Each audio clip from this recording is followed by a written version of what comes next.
Big boss Malayalam season 7ന്റെ പുതിയൊരു അപ്ഡേറ്റിലേക്ക് എല്ലാവർക്കും സ്വാഗതം. അങ്ങനെ ഇതാ ഹൗസിൽ ക്യാപ്റ്റൻസി ടാസ്ക് നടന്നുകൊണ്ടിരിക്കുകയാണ്. ടാസ്ക് ഇങ്ങനെയാണ്, ഒരു പ്ലേറ്റും അതുപോലെ ഷേവിംഗ് ഫോമും കൊടുക്കുന്നുണ്ട്. അപ്പോൾ ആരാണോ ക്യാപ്റ്റൻ ആകണ്ട എന്നുണ്ടെങ്കിൽ അവരുടെ മുഖത്ത് ഈ ഷേവിംഗ് ഫോം പുരട്ടുക എന്നുള്ളതാണ്.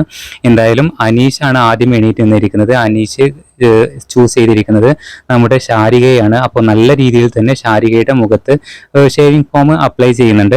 എന്തായാലും അനീഷ് ഇപ്പോൾ നല്ല രീതിയിൽ തന്നെ ഗെയിമിൽ ആക്റ്റീവായി വരുന്നുണ്ട്. പക്ഷേ ഇടയ്ക്ക് ചില വെറുപ്പിക്കലും ചൊറിച്ചിലും കാര്യങ്ങളൊക്കെ ഉണ്ട്. അത് കമന്റ് ബോക്സ് നോക്കിയാൽ നമുക്ക് കാണാൻ സാധിക്കും. എന്തായാലും അനീഷ് ശാരികയുടെ മുഖത്ത് ഷേവിംഗ് ഫോം പുരട്ടിയിട്ടുണ്ട്. അതിനുശേഷം കാരണം എന്താണെന്നുള്ളത് പറയേണ്ടതുണ്ട്. അപ്പോൾ അനീഷ് പറയുന്ന കാരണം ഇതാണ്. ശാരികയുടെ ഇന്റർവ്യൂയെ കുറിച്ചാണ് അനീഷ് പറഞ്ഞിരിക്കുന്നത്.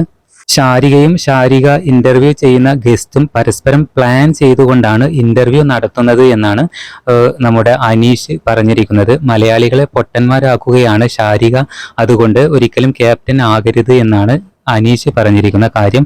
എന്തായാലും ഇത് സത്യം തന്നെയാണ് എന്ന് അംഗീകരിച്ചിരിക്കുകയാണ്. ഒരുപക്ഷെ ശാരികയുടെ ഇന്റർവ്യൂ അങ്ങനെ ആകാനും സാധ്യതയുണ്ട്. എന്തായാലും നിങ്ങളുടെ അഭിപ്രായം, ആരാണ് ക്യാപ്റ്റൻ ആകേണ്ടത് എന്നുള്ളത് താഴെ കമന്റായിട്ട് അറിയിക്കൂ.